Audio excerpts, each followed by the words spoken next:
नमस्कार मित्रों, एक बार फिर से आप सभी का हार्दिक स्वागत है, हार्दिक अभिनंदन है आपके पसंदीदा YouTube channel Target with Balram Swami में। मित्रों, हमने पिछली क्लास के अंदर व्यक्तित्व के सिद्धांतों को पढ़ना हमने शुरू किया था। उसके अंदर हमने सबसे पहले मनोविश्लेषणात्मक सिद्धांत सिगमंड फ्राइड का पढ़ा था। उसके बाद में हमने शरीर रचना के आधार पर सिद्धांत पढ़े थे, किसके, सेल्डन और क्रेचमर के। आज हम बात करेंगे शील गुणों के आधार पर जो हमारा अगला सिद्धांत है उस सिद्धांत की। देखिए, सिद्धांत नंबर 3 जो हमारे व्यक्तित्व से जुड़ा हुआ है वो है शील गुणों के आधार पर।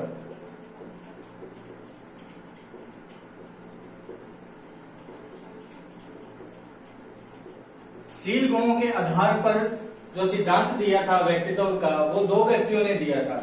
उसमें सबसे पहले जिस व्यक्ति की हम बात करेंगे वो है ऑलपोर्ट। सबसे पहले हम बात करेंगे ऑलपोर्ट की। ऑलपोर्ट ने जब शील गुणों का सिद्धांत दिया था, उस सिद्धांत को अपने सिद्धांत को दो भागों में बांटा। अपने सिद्धांत को दो भागों में बांटा। सबसे पहला भाग था इसका सामान्य व्यक्तित्व, जनरल, और दूसरा था विशिष्ट,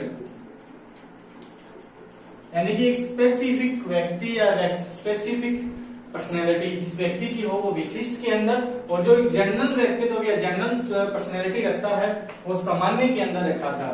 देखिए, सामान्य का अर्थ इसने क्या कहा था कि जो सामान्य व्यक्तित्व के गुण जो होते हैं वो क्या ज्यादातर सभी व्यक्तियों में पाए जाते हैं, सभी व्यक्तियों में पाए जाते हैं।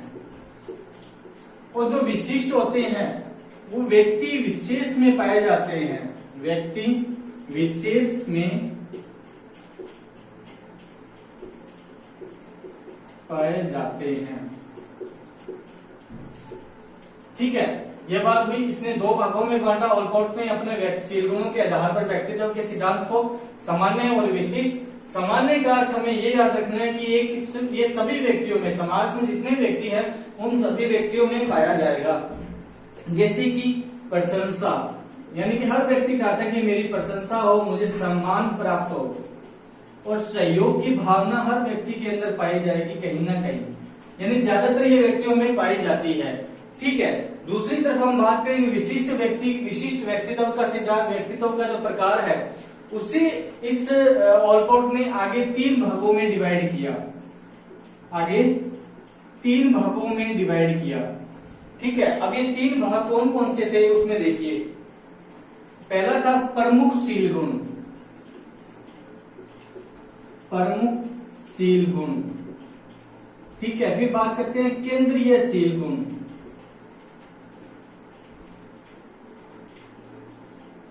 ठीक है, तीसरा था गौणशील गुण। ठीक है, ये 3 भागों में इसने आगे डिवाइड किया था। देखिए, प्रमुख शील गुण जो है वो प्रत्येक व्यक्ति के अंदर होता है, प्रत्येक व्यक्ति के अंदर पाया जाता है। ठीक है, और जो केंद्रीय शील गुण जो होते हैं हमारे, वो हमारे कभी कभी दिखाई देते हैं। क्या? कभी कभी दिखाई देते हैं। ठीक है, प्रमुख शील गुण प्रत्येक व्यक्ति में पाए जाते हैं और केंद्रीय शील गुण कभी कभी दिखाई देते हैं, परंतु जो गौणशील गुण होते हैं वो क्या है, छिपे रहते हैं। अब देखिए इनकी परिभाषाओं के बारे में थोड़ा सा, कि प्रमुख शील गुण की बात करेंगे कि जिस व्यक्ति के अंदर, प्रत्येक व्यक्ति के अंदर जो गुण पाया जाता है उसे हम क्या कहेंगे, प्रमुख शील गुण कहेंगे। और केंद्रीय शील गुण का मतलब ये जो गुण होते हैं हमारे अंदर वो कभी कभी दिखाई देते हैं, यानी कि जैसे दया, दया की भावना, ठीक है, क्रोध हुआ, ये हमारे कभी कभी दिखाई देते हैं। और गौणशील गुण होते हैं वो छिपे रहते हैं, यानी कि हम एक ऐसा व्यक्ति हमारे सामने है जो हमारे साथ रहता है और हमें कई बार उसके किसी भी गुण का पता नहीं लगता, और अचानक से हम एक बार देखते हैं ऐसा गुण भी इसके अंदर था क्या, तो वो जो गुण होंगे उसके अंदर वो गौणशील गुणों की श्रेणी के अंदर आते हैं। इस प्रकार से शील गुणों का एक सिद्धांत दिया था ऑलपोर्ट ने। ऑलपोर्ट ने 2 भागों में बांटा, सामान्य और विशिष्ट। आपको इतना सा याद रखना है कि सामान्य सभी व्यक्तियों के अंदर और व्यक्ति विशेष में पाए जाने वाले जो गुण है वो विशिष्ट गुण कहलाते हैं। इनको आगे 3 भागों में इसने डिवाइड किया था। ठीक है, ये हुई इसकी ऑलपोर्ट की बात। अब जो दूसरा जो सील गुण का सिद्धांत दिया था वो कैटेल ने दिया था, हम उसकी बात करेंगे। इसका स्क्रीनशॉट लीजिए, फिर हम आगे बढ़ते हैं।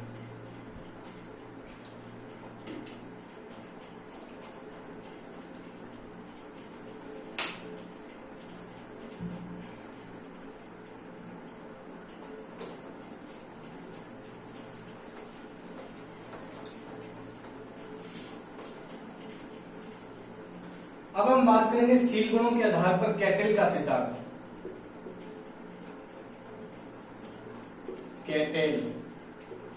कैटेल ने भी क्या किया था, अपने इस सिद्धांत को दो भागों में बांटा, यानी सील गुण के दो प्रकार बताए इसने सील गुण के दो प्रकार बताए। कौन? पहला, एक नंबर स्रोत सील गुण,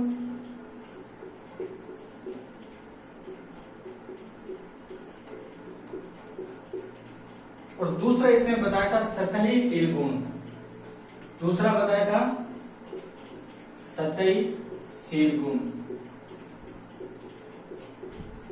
अब देखिए स्रोत सील गुण और सतही सील गुणों में अंतर क्या है। देखिए इस प्रकार से ये क्या एक व्यक्ति है, इस व्यक्ति के जो केंद्र के अंदर जो सील गुण पाए जाएंगे, जो एक ऐसा स्पेसिफिक गुण इस व्यक्ति के अंदर होगा, वो गुण क्या कहलाता है, हमारा स्रोत सील गुण कहलाता है। और इस स्रोत सील गुण से जिन गुणों का विकास होता है, इस स्रोत सील गुण से जिन गुणों का विकास होता है, उन गुणों को हम क्या कहते हैं, सतही सील गुण कहते हैं। आई बात समझ में कि स्रोत सील गुण से जिन सील गुणों का विकास होता है, उनको हम क्या कहते हैं, सतही सील गुण कहते हैं। यानी कि व्यक्ति के केंद्र में पाया जाने वाला गुण जो है वो स्रोत सील गुण कहलाता है, और जो स्रोत सील गुण से जिन गुणों का विकास होता है, हम उन्हें क्या कहते हैं, सतही सील गुण कहते हैं। अब देखिए इसमें एक चीज और भी काम की थी, ये बात आपको इंपॉर्टेंट है, वो याद रखनी है कि सील गुण को मापने की एक मापनी का निर्माण किया था। किसने? मापनी का निर्माण किया था। ठीक है, किसने किया था? कैटेल ने किया था। और इस मापनी का जो नाम रखा था इसने 16PF, यानी कि P का अर्थ क्या होता है, पर्सन फैक्टर। क्या होता है? पर्सन फैक्टर, यानी कि 16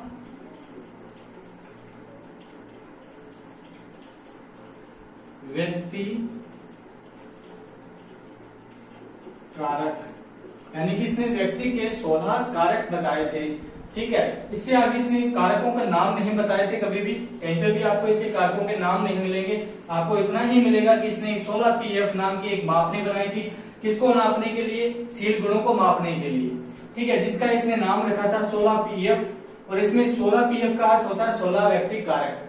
ठीक है, इस प्रकार से इसने एक मापने का निर्माण किया था। और आपको ये बातें याद रखनी है कि कैटेल ने भी अपने इस सिद्धांत के अंदर सील गुणों को दो भागों में बांटा, स्रोत सील गुण और सतही सील गुण। स्रोत व्यक्ति के केंद्र में, और सतही जो स्रोत सील गुणों से जिन गुणों का विकास होता है वो सतही सील गुण कहलाते हैं। ठीक है, ये थी कैटेल की परिभाषा, यानी सील गुणों के आधार पर दो सिद्धांत दिए थे, कैटेल और एक ऑलपोर्ट ने दिए थे। अब हम बात करेंगे आगे सामाजिक दृष्टिकोण के आधार पर व्यक्तित्व का सिद्धांत। यहां तक स्क्रीनशॉट लीजिए, फिर हम आगे बढ़ते हैं।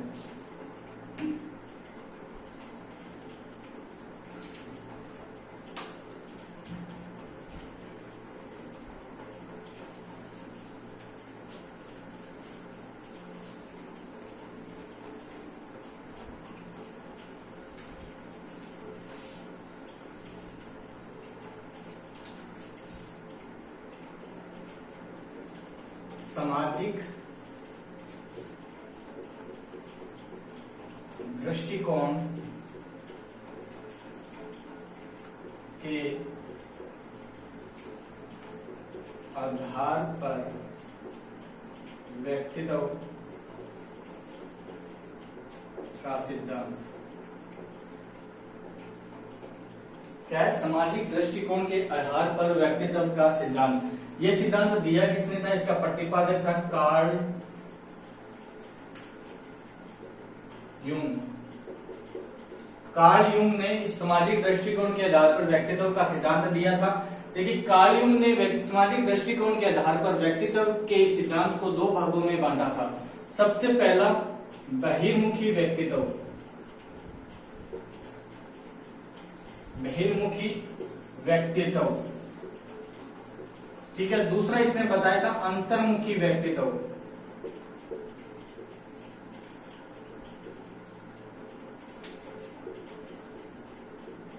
और तीसरा जब इसकी जब कार्ल यूंग की जब मृत्यु हो चुकी थी, कार्ल यूंग की मृत्यु के बाद में इसने, देखिए आपसे इस पर अगर प्रश्न पूछा जाए मूलतः कार्ल यूंग के अनुसार सामाजिक दृष्टिकोण के आधार पर व्यक्तित्व के प्रकार कौन कौन से हैं, तो मूलतः जब शब्द आ जाए आपके प्रश्न के अंदर तो कार्ल यूंग के अनुसार व्यक्तित्व के दो प्रकार हैं, बहिर्मुखी व्यक्तित्व और अंतर्मुखी व्यक्तित्व। जो इस सिद्धांत के अंदर तीसरा जो प्रकार बताया गया था वो इसके शिष्यों के द्वारा बताया था। कब बताया गया था, जब इसकी मृत्यु हो चुकी थी। वो कौन सा था, उभयमुखी व्यक्तित्व, उभयमुखी व्यक्तित्व, ठीक है। ये जो बताया था गया था वो इसके शिष्यों के द्वारा बताया गया था। अगर सीधा आ जाए आपके प्रश्न में कि सामाजिक दृष्टिकोण के आधार पर व्यक्तित्व के कितने प्रकार हैं, तो 3 प्रकार हैं, बहिर्मुखी, अंतर्मुखी और उभयमुखी।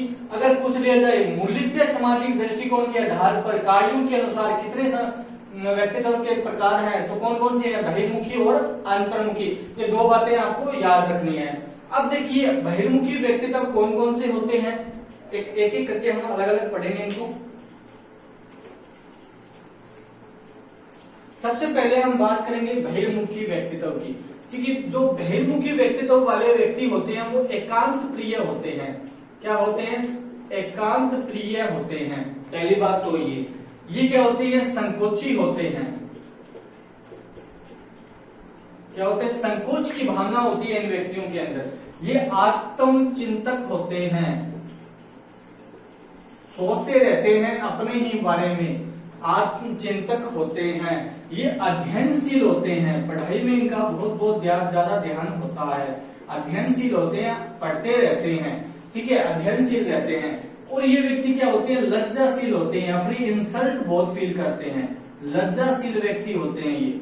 जिन व्यक्तियों में बहिर्मुखता पाई जाएगी वो व्यक्ति एकांत प्रिय होंगे, संकोची होंगे, आत्मचिंतक होंगे, अध्ययनशील होंगे, लज्जाशील होंगे। और जो बहिर्मुखी व्यक्तित्व वाले व्यक्ति होंगे ये तो क्या थे, इनके प्रकार थे, ये तो इनकी विशेषताएं थी। अभी अगर बात करें हम बहिर्मुखी व्यक्तित्व की, तो बहिर्मुखी व्यक्तित्व वाले व्यक्ति क्या होते हैं, गणितज्ञ होते हैं, वैज्ञानिक होते हैं, दार्शनिक होते हैं, ठीक है। इन पदों पर बैठने वाले व्यक्ति क्या होते हैं, बहिर्मुखी व्यक्तित्व वाले धनी, बहिर्मुखी व्यक्तित्व के क्या होते हैं, धनी होते हैं, ठीक है। सॉरी, ये बहिर्मुखी व्यक्तित्व नहीं होगा, यहां होगा अंतर्मुखी।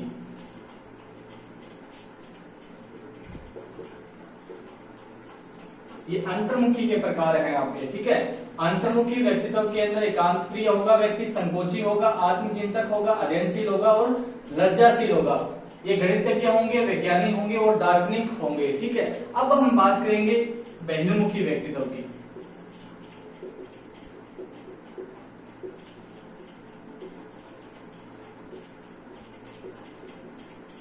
अब देखिए बहिर्मुखी व्यक्तित्व के अंदर कौन कौन सी विशेषताएं पाई जाती है। ये क्या होते हैं, अधिक वाचाल होते हैं, अधिक वाचाल यानी कि बोलने वाले होते हैं, अधिक बोलने वाले ये व्यक्ति होते हैं, ठीक है। ये क्या होते हैं, निडर होते हैं, ये साहसी होते हैं, ठीक है। जिन व्यक्तियों में निडरता पाई जाती है, साहस होता है, वो व्यक्ति किसके होते हैं, बहिर्मुखी व्यक्तित्व के धनी होते हैं। ये समाज सेवी लोकप्रिय होते हैं, समाज सेवी होते हैं, ये लोकप्रिय भी होते हैं, ठीक है। लोकप्रिय होते हैं, समाज सेवी होते हैं और आशावादी और व्यवहार में क्या होते हैं, कुशल होते हैं। ये आशावादी होते हैं और व्यवहार में कुशलता रखते हैं। व्यवहार में क्या रखते हैं, कुशलता रखते हैं। अब देखिए अधिक वाचाल सबसे ज्यादा कौन बोलता है? राजनेता, क्रांतिकारी, ठीक है, राजनेता हो सकता है, क्रांतिकारी हो सकता है, व्यापारी, व्यापारी और एक आंदोलनकारी।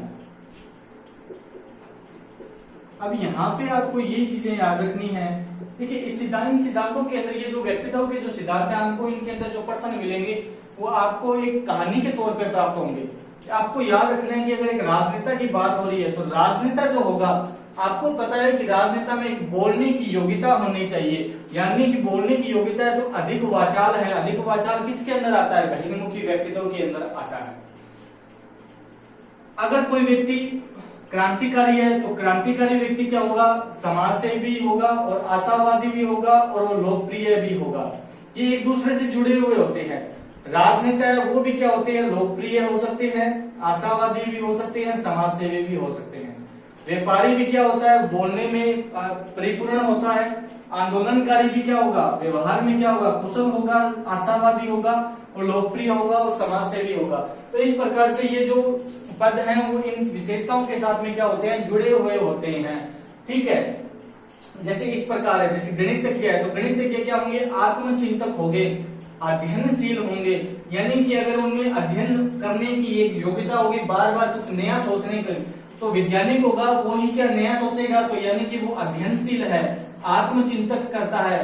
दार्शनिक है, दार्शनिक क्या होते हैं? वो भी क्या है? नई नई चीजों को सोचते हैं, तभी उनमें नई नई दर्शन शास्त्र के अंदर नई नई चीजों को सम्मिलित किया जा सकता है। तो ये थे अंतर्मुखी और बहिर्मुखी। अब अगर हम तीसरे की बात करें, उभयमुखी की, उभयमुखी व्यक्तित्व कौन सा होता है?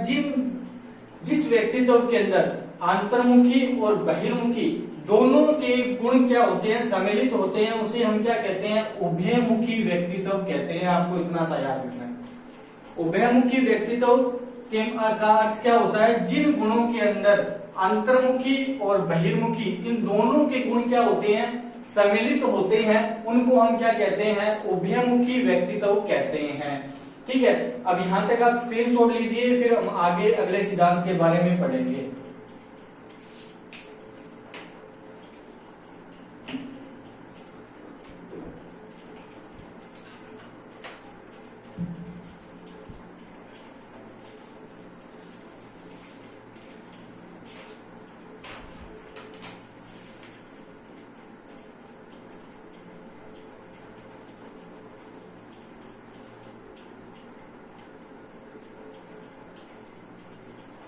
अब हम पढ़ेंगे मूल्य दृष्टि के आधार पर जो हमारा अगला सिद्धांत है उस सिद्धांत के बारे में।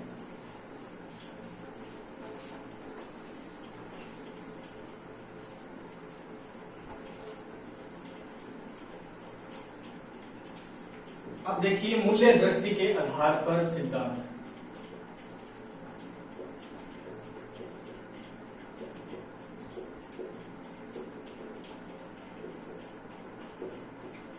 ये जो सिद्धांत दिया था वो स्प्रेंगर ने दिया था।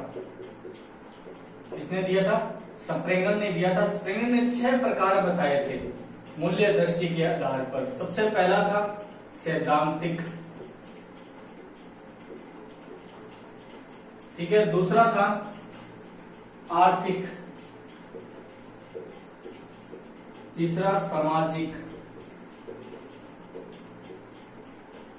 चौथा था राजनीतिक,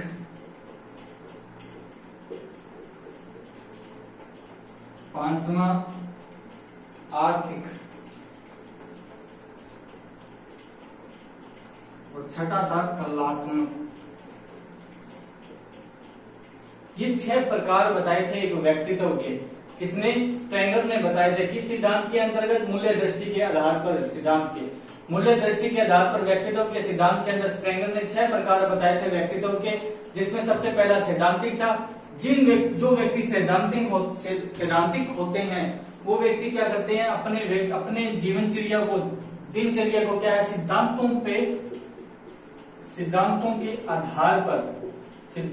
के आधार पर अपनी दिनचर्या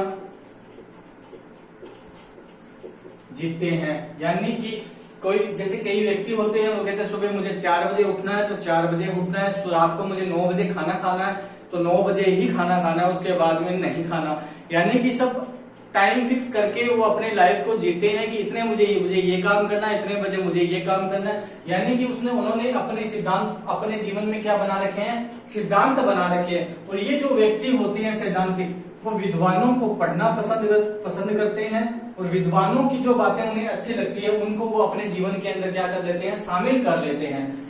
आर्थिक व्यक्तित्व वाले व्यक्ति जो हैं वो धन के प्रति हमेशा क्या करते हैं, धन को अर्जित करने के बारे में सोचते रहते हैं, हमें धन अर्जित करना है कैसे भी।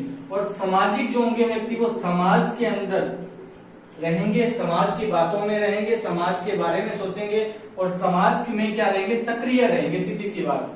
राजनीतिक व्यक्ति जो है वो राजनीति के अंदर क्या रहते हैं, सक्रिय रहते हैं।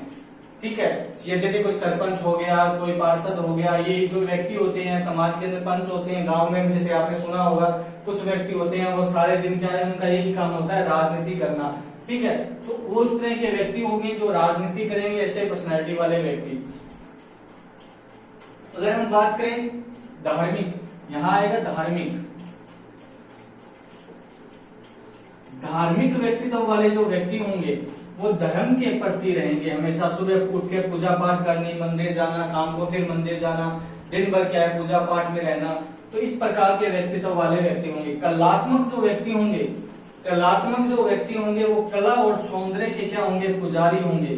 कला व सौंदर्य के पुजारी, जैसे उनको आर्ट एंड क्राफ्ट के बारे में ज्यादा जानकारी होंगी, नई नई चीजों पे भ्रमण करेंगे, नए नए म्यूजियम में जाकर नई नई चीजों को देखना पसंद करते हैं। ठीक है, कला को देखना पसंद करते हैं, सौंदर्य को देखना पसंद करते हैं। इस प्रकार की चीजों को जब देखना पसंद करें वो व्यक्ति कलात्मक होते हैं। और जो सैद्धांतिक होंगे वो सिद्धांतों पर जिएंगे।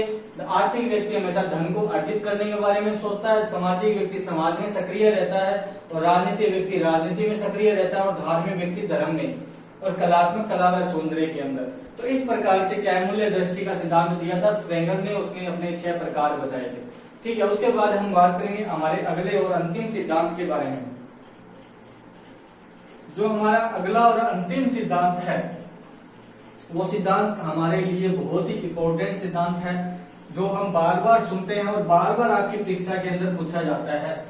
वो सिद्धांत कौन सा है आपका, मांग व आवश्यकता का सिद्धांत।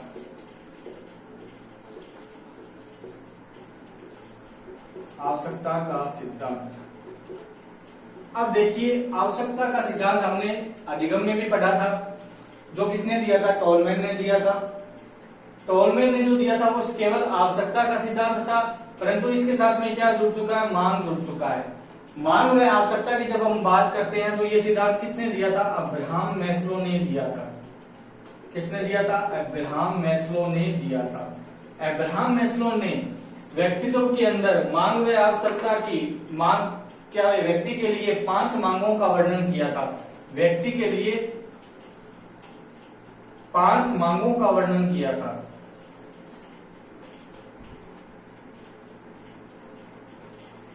ठीक है, सबसे पहली मांग थी इसकी, दूसरी, तीसरी, चौथी और 5वीं। ये 5 मांगे किसने दी थी, अब्राहम मैस्लो ने दी थी अपने मांग व आवश्यकता के सिद्धांत के अंदर।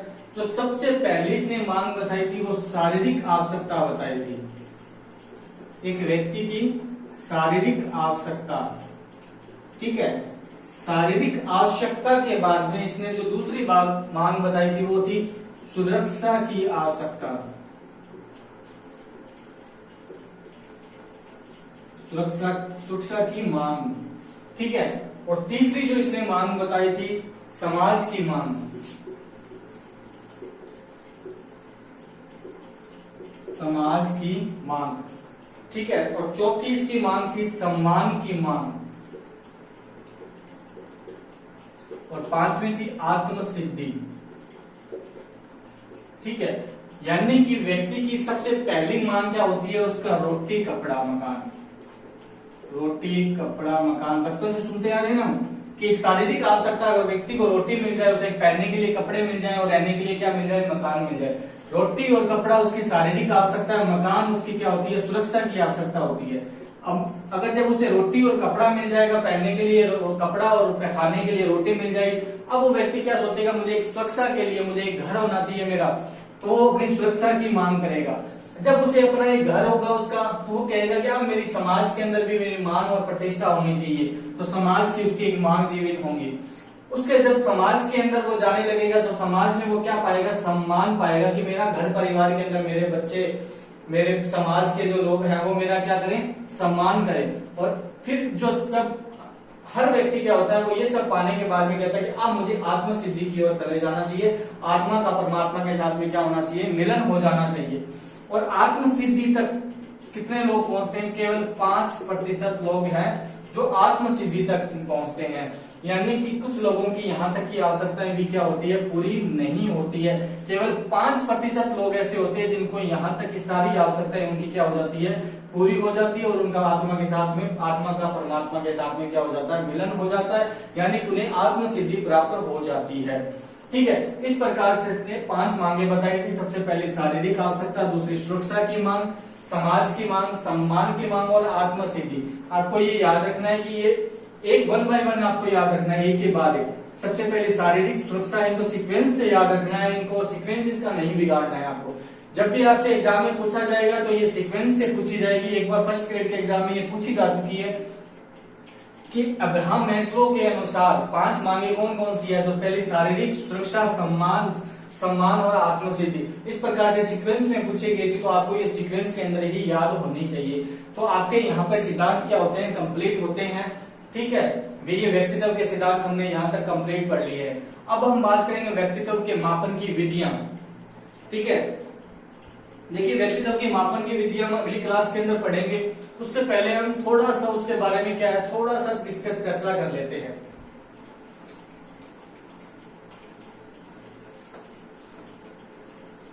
व्यक्तित्व के मापन की विधियां।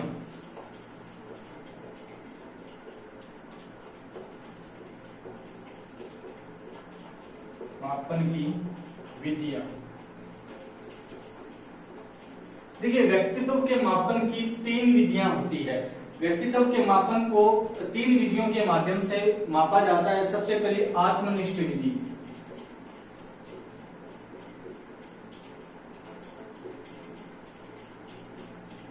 ठीक है, दूसरी है आपकी वस्तुनिष्ठ विधि, और तीसरी होती है आपकी प्रक्षेपीय विधि।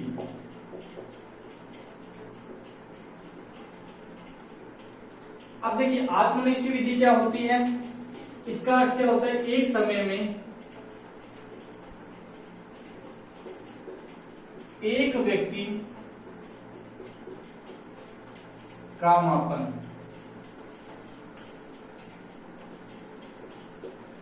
अगर एक समय में आपको एक व्यक्ति का मापन करना है तो आपको आत्मनिष्ठ विधि की सहायता लेनी पड़ेगी। अगर एक समय में आपको 2 या 2 से अधिक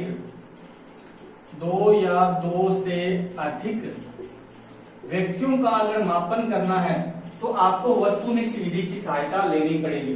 अब बात आती है प्रक्षेपीय विधि की, और प्रक्षेपीय विधि जो है आपके 2nd ग्रेड के अंदर एक बार पूछी जा चुकी है कि प्रक्षेपीय विधि के अंदर व्यक्ति का मापन किस प्रकार से किया जाता है, या फिर आपसे ये पूछ लिया जाता है कि प्रक्षेपीय विधि के अनुसार ऑप्शन में दिया जा सकता है। इसका अर्थ क्या होता है, अचेतन मन को अप्रत्यक्ष तरीके से जानना, यानी कि अचेतन मन को अप्रत्यक्ष तरीके से जानना। देखिए ये प्रश्न आया हुआ है, आपको ये लाइन याद रखनी है सिर्फ कि प्रक्षेपीय विधि के अंदर मन के कौन से भाग को महत्व दिया गया है, तो कौन से भाग को दिया गया है, अचेतन मन को। और अचेतन मन को किस माध्यम से जाना जाता है, तो अप्रत्यक्ष माध्यम से जाना जाता है। ये 2 चीजें आपको याद रखनी है, और ये प्रश्न आ चुका है और बहुत ही इंपॉर्टेंट प्रश्न है।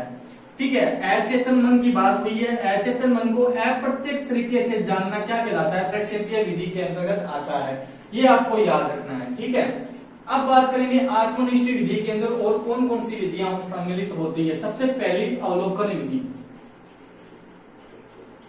अवलोकन विधि। ठीक है, दूसरी होती है साक्षात्कार विधि, तीसरी जीवन इतिहास विधि,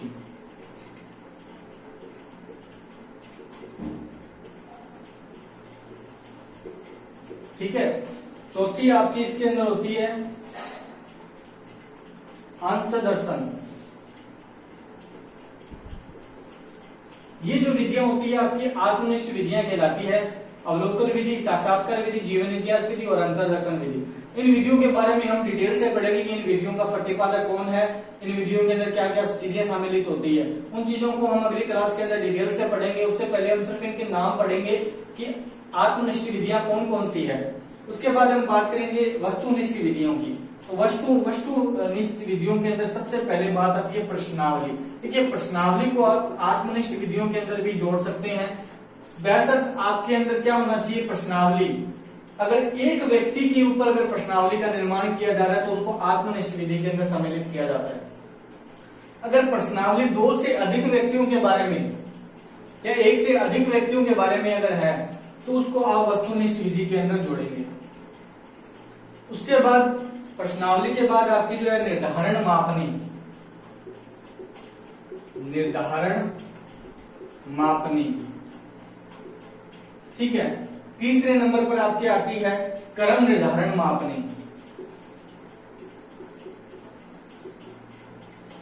क्रम निर्धारण मापनी, ठीक है। उसके बाद चौथे नंबर पर आपके कौन सी में इसमें जो समाज मितीय विधियां, समाज मितीय विधियां, ठीक है। नेक्स्ट है इसके अंदर जो विधि है आपकी बहिर्दर्शन विधि,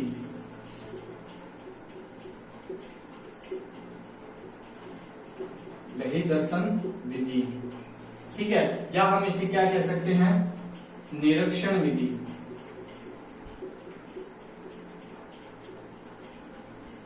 ये विधियां कौन सी है, आपकी वस्तुनिष्ठ विधियों के अंतर्गत आती है। यहां तक स्क्रीनशॉट लीजिए, फिर हम बात करेंगे प्रक्षेपीय विधियों के बारे में।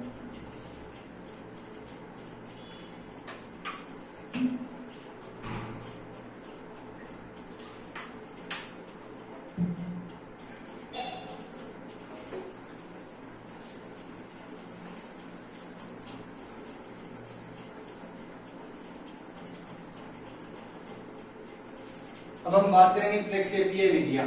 देखिए, प्रक्षेपीय विधियां जो है आपकी,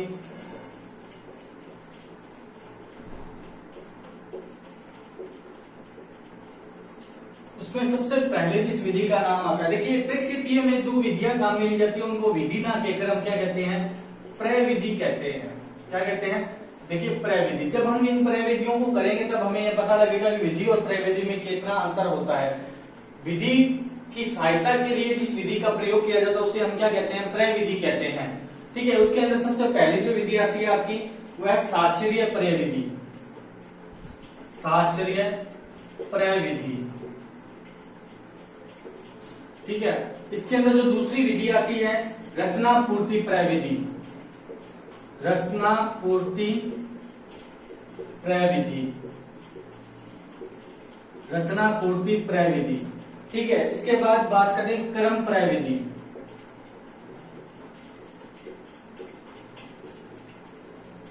चौथी है आपकी इसमें अभिव्यक्त वाक्य पूर्ति प्रविधि,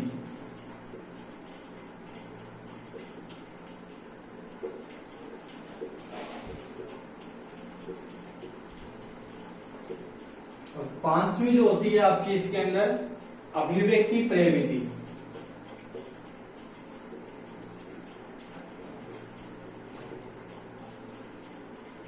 ये तो थी आपकी विधियों के नाम, जो आपकी प्रविधियां थी।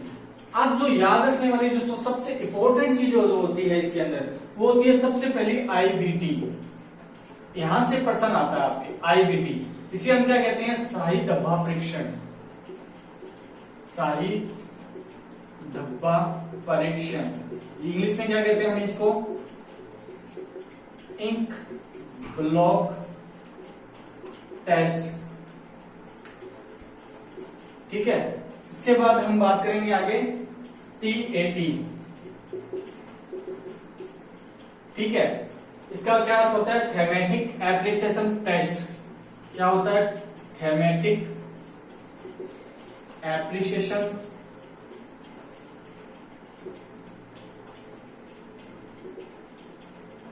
टेस्ट।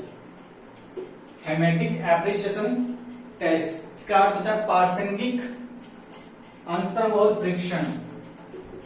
प्रासंगिक अंतर्बोध परीक्षण। ठीक है, उसके बाद हम बात करेंगे आगे CAT। चिल्ड्रन एप्रिसिएशन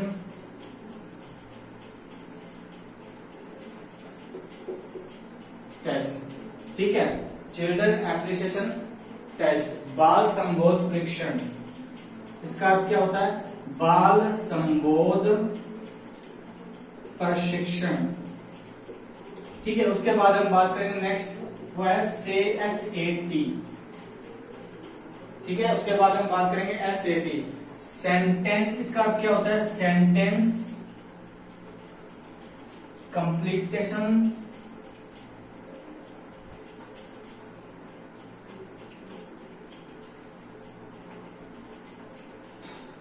टेस्ट, वाक्य पूर्ति परीक्षण। ठीक है, ये याद रखना है, IBT साई डब्बा परीक्षण यानी ink block test, thematic appreciation test होता है इसका टेट का पूरा नाम, और CAT का अर्थ होता है चिल्ड्रन एप्रिसिएशन टेस्ट, और SAT का होता है सेंटेंस कंप्लीटेशन टेस्ट। ठीक है, ये आपको याद रखनी है, और ये विधियां आपकी जो है, जो ये परीक्षण है वो आपके बहुत ही इंपॉर्टेंट परीक्षण माने जाते हैं एग्जाम की नजर से। ठीक है, तो ये थी हमारी विधियां, जो मापनी विधियां। आगे अगली क्लास के अंदर इन विधियों को डिटेल से पढ़ेंगे, एक एक विधि को हम क्या करेंगे? डिटेल से पढ़ेंगे। तब तक के लिए दोस्तों आप सभी का बहुत बहुत धन्यवाद। अगर क्लास अच्छी लगी उसको लाइक और शेयर जरूर कीजिएगा। ठीक है, अगर चैनल को अभी तक आपने सब्सक्राइब नहीं किया है तो चैनल को एक बार सब्सक्राइब कर लीजिएगा, जिससे हमारी आगामी आने वाली वीडियोस क्लासेस का आपको पहले से नोटिफिकेशन प्राप्त हो जाए। तब तक के लिए आप सभी का बहुत बहुत धन्यवाद।